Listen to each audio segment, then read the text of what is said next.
So in the midst of all the post-champs discussions about starts and false starts in athletics, even within that discussion, do you all realize that the very notion of a reaction time being illegal is contradictory?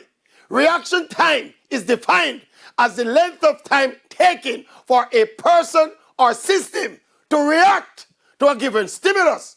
In this case, the starter's gun is the stimulus.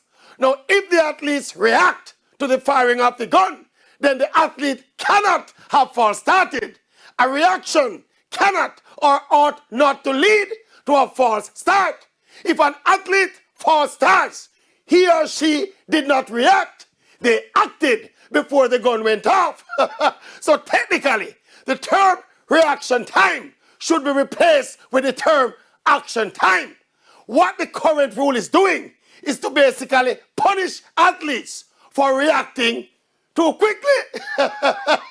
So all things considered, World Athletics need to fix or amend this stupid no false start rule, as well as to learn the difference between an action and a reaction.